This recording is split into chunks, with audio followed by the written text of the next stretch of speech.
mengundang hadirkan orang yang selama ini menjadi kontroversi, bahkan menginjak-injak harga diri bangsa Indonesia. Tolong dengarkan, jika kalian bersikukuh, siapa yang bertanggung jawab nanti ketika ada perpecahan? Hari ini saja di Banyuwangi sudah ada dua kubu, ada yang menolak, ada yang mendukung. Jika kalian ingin Banyuwangi damai, tolong jangan Khabib Alawi semakin hari semakin mendapatkan penolakan ketika mereka mengadakan acara di berbagai tempat. Kemarin beberapa hari yang lalu, Abdul Qadir Asy-Syegab atau yang dikenal dengan Habib Syekh ditolak di Tulung Agung, Jawa Timur. Dan sekarang kembali masyarakat Banyuwangi mendemo kantor bupati menolak kehadiran Habib Syekh itu karena anggapannya merusak banyak hal, termasuk itu adalah bukti kecintaan kepada Nahdlatul Ulama. Kita tahu sama-sama Habib Syekh itu pernah melantunkan syair yang teksnya Habib Rizik gurune NU, dan kita tahu sama-sama bagaimana sepak terjang Rizik Syihab kepada Nahdlatul Ulama. Kalau tidak pernah punya catatan hitam selalu menyerang NU, mungkin tak jadi soal. Kita tahulah, bahkan kepada Gus Dur itu beraninya luar biasa Rizik Syihab, sampai mengatakan buta mata, buta hati. Lalu kemudian oleh Habib Syekh dikatakan Habib Rizik gurune NU. Masa kita tidak luka? Masa yang seperti itu gurunya Nahdlatul Ulama, gurunya orang-orang NU, yang menghina orang yang kita walikan, yang berjasa besar sekali kepada Nahdlatul Ulama, pemikiran-pemikiran NU dan warga Nahdiyin. Maka wajar bila masyarakat kemudian menolak. Coba kita baca dulu beritanya ya, tadi cuplikannya sedikit di awal. Protes kedatangan Habib Syekh di Banyuwangi. Puluhan masyarakat kepung kantor bupati untuk mediasi. Ini hasilnya. Aksi protes terkait penolakan terhadap kedatangan Syekh Abdul Qadir Asy-Syegab atau Habib Syekh terus dilakukan oleh warga Kabupaten Banyuwangi, Jawa Timur. Bahkan puluhan masyarakat menggelar aksi demonstrasi dan membentangkan spanduk protes di depan kantor Bupati Banyuwangi. Dalam aksi protes itu puluhan warga ingin memperjuangkan Nahdlatul Ulama, NU, dan membela para pejuang NU. Kami datang untuk mendukung penghormatan serta peduli kepada bangsa dan negara, karena NU adalah cikal bakal berdirinya bangsa dan negara ini, kata koordinator aksi Haji Joni Subagio. Kemudian pihaknya pun menyebut, kenapa bisa Bupati Banyuwangi Ipuk Pestiandani mendatangkan Habib Syekh, padahal ulama Nusantara banyak yang bagus. Kami memutuskan apabila ada banner bertuliskan kehadiran Habib Syekh, akan kami bakar. Ini bahaya loh kalau sudah seperti ini. Ia mengatakan, permintaan masyarakat hanya ingin menolak kehadiran Habib Syekh yang mengaku sebagai cucu Nabi Muhammad dan menjelekan organisasi NU. Dalam kesempatan itu, perwakilan masyarakat yang melakukan aksi protes diarahkan masuk ke dalam kantor Bupati Banyuwangi untuk melakukan mediasi. Perwakilan warga ditemui oleh asisten pemerintahan dan Kesra di Kabupaten Banyuwangi. Haji Joni pun mengungkapkan keluhan yang dirasakan oleh masyarakat yang mengecam keras kedatangan Habib Syekh di bumi Blambangan.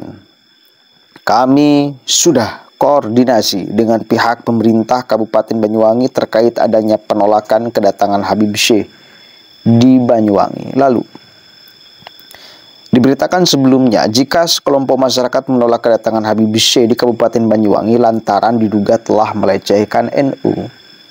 Dalam video yang viral di YouTube, Habib Syekh melantunkan lagu dengan lirik jika Habib Rizik merupakan idola NU. Hal tersebut membuat masyarakat geram dan menolak kedatangan Habib Syekh di Banyuwangi dalam acara event religi akhir tahun di Kabupaten Banyuwangi. Ini adalah fakta warga Nahdliyin. Luka hatinya ketika Habib Syekh melantunkan lirik Rizik Syihab, Habib Rizik gurune NU, idolane NU.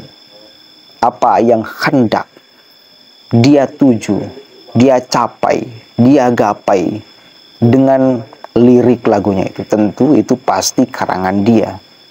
Apakah tujuannya untuk menyatukan seluruh warga muslim Indonesia agar berhenti saling tuduh-menuduh, agar semuanya berhusnuzon? Bahkan banyak orang-orang NU yang juga mengagumi, mencintai, menganggap guru, mengidolakan Rizik Syihab. Apakah itu maksud dan tujuannya? Atau memang ada tujuan besar bahwa ini demi kepentingan klan mereka untuk menghegemoni di setiap lini masyarakat, di setiap lapisan organisasi keislaman di masyarakat? Atau itu tujuan besarnya? Atau bagaimana? Kita tak tahu. Tapi kita wajib waspada dan juga wajib curiga dengan kita melihat sepak terjang para mereka seperti apa. Sedang ramai sekarang para-para kan. Gibran, para-para. Saya juga membuat keblunderan. Para mereka. Itu refleks loh. Para itu menunjukkan jamak. Mereka itu menunjukkan jamak. Saya ngomong para mereka. Saya ralat ya. Apa kalimat di awal tadi itu? Hilangkan paranya, mereka lah. Pas saya kalimat di awalnya. Intinya itu. Lanjut. Ini adalah ekspresi kejujuran warga Nahdliyin. Nggak terima, lebih nggak terima ketika kita punya ketua umum PBNU, bahkan kita anggap wali beliau itu. Terserah Anda mau percaya atau tidak. Bahkan Rizik pernah melayangkan kutukan kepada Gus Dur. Nyamuk Saya sediain ini. Kan bahkan Rizik pernah melayangkan kutukan kepada Gus Dur. Tapi alhamdulillah, kan Rizik ngomong, kita lihat di akhir hidupnya nanti akan seperti apa antara saya dengan ente. Dan kita lihat bagaimana Gus Dur ketika beliau dimakamkan. Makamnya tak pernah sepi dari orang berziarah kepadanya. Bahkan tuduhan-tuduhan yang membuat beliau diturunkan menjadi presiden dicabut karena tidak sesuai dengan kenyataan. Artinya apa? Ketika beliau meninggal, ya, kita bisa melihat sama-sama bahwa beliau itu secara di dunia orang baik. Ketika memimpin Indonesia pun baik. Diturunkan oleh Amin Rais CS juga dalam posisi difitnah, dituduh, dikriminalisasi, dan beliau tidak melawan. Meskipun pasukan Banser kala itu siap untuk bertempur, memperjuangkan, membela Gus Dur, tapi enggak. Tidak ada jabatan yang perlu dipertahankan mati-matian, itu kata Gus Dur. Kemanusiaan itu lebih dari segalanya. Lalu ketika beliau meninggal, apa yang terjadi? Ziarah tak henti-hentinya kepada beliau. Tak henti-hentinya. Wali itu kan cirinya, meskipun beliau secara jasad sudah meninggal, tetapi terus memberikan kemanfaatan. Ya, ketika ada orang di sana ziarah, tak pernah kosong kuburan Gus Dur dari orang berziarah, artinya ada ekonomi yang bergerak. Ketika ada berkumpul orang, ada ekonomi yang bergerak. Ketika ada ekonomi yang bergerak, ada masyarakat yang terbantu secara ekonomi, dirasakan manfaat Gus Dur bahkan ketika beliau sudah meninggal. Itu ciri nyata seorang wali itu. Manfaat, barokah, memberikan kehidupan kepada orang yang masih hidup. Karena sejatinya hanya jasadnya aja yang meninggal, ruhnya hidup, masih hidup. Begitu, itu wali yang kita pahami, dan itu sudah ditunjukkan oleh fakta-fakta yang kita ketahui sama-sama, dan itu yang kemudian dihina-dinakan oleh Rizik Syihab. Maka wajar bila Habib Syekh melantunkan Rizik Syihab idolane NU, Rizik Syihab gurune NU, lalu kemudian diprotes oleh warga Nahdiyin. Sakit hati kita, Pak. Kita punya presiden, kita punya ketua umum PBNU, kita punya wali dihina-dinakan oleh Rizik Syihab sampai mengatakan buta mata buta hati. Kacau atau tidak? Kacau atau tidak? Terimalah buahnya sekarang. Assalamualaikum warahmatullahi wabarakatuh.